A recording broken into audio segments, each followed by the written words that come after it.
दरम्यान भाजपनं रोहित पवार यांचे हे सर्व आक्षेप फेटाळलेत। विनाकारण ज्याला आपण असं म्हणू शकतो की आम्ही शहीद होतो असं दाखवण्याचा प्रयत्न करतायत, त्या सगळ्यांना मी सांगू इच्छितो, वसंतदादा शुगर इन्स्टिट्यूटची कुठलीही चौकशी राज्य सरकारने सुरू केलेली नाही। वसंतदादा शुगर इन्स्टिट्यूट करता वर्षानुवर्ष 1 रुपया हा कापून घेतो। त्यामुळे जसं इतरांनी त्या पैशाचं काय केलं याची माहिती मागितली, तेवढीच माहिती साखर आयुक्तांनी ही वसंतदादा इन्स्टिट्यूटला मागितली। पवारांच्या साम्राज्यावर फडणवीसांची वक्रदृष्टी। वसंतदादा साखर संस्थेवर चौकशीचा बडगा उगारण्यात आलाय। मुख्यमंत्र्यांनी वसंतदादा साखर संस्थेच्या चौकशीचे आदेश दिले। पवार काका पुतण्याचा शुगर इन्स्टिट्यूटवर पगडा आहे।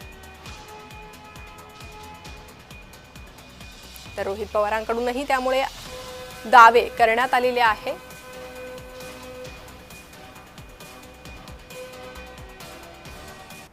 तर हे प्रकरण नेमकं काय पाहूयात। अनुदानाचा वापर मूळ उद्देशासाठी नसल्याचा आक्षेप आहे। अनुदान वसुली आणि वितरणात पारदर्शकता नाही। साखर आयुक्तांच्या अध्यक्षतेखाली स्वतंत्र चौकशी समिती। अनुदान विनियोगाची तपासणी होणार।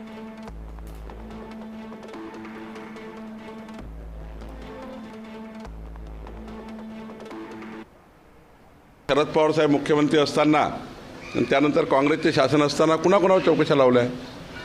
चौकशा काही जाणून कोणी लावत नाही आणि देवेंद्र फडणवीसजी तर मुळच लावत नाही। त्यांना चौकशामध्ये फार इंटरेस्ट नाही आहे। तक्रार आली आहे, तक्रार सिरियस दिसतं तेव्हा त्या ठिकाणी चौकशा लागतात। समोर तथ्य येईल चौकशीच्या अंती।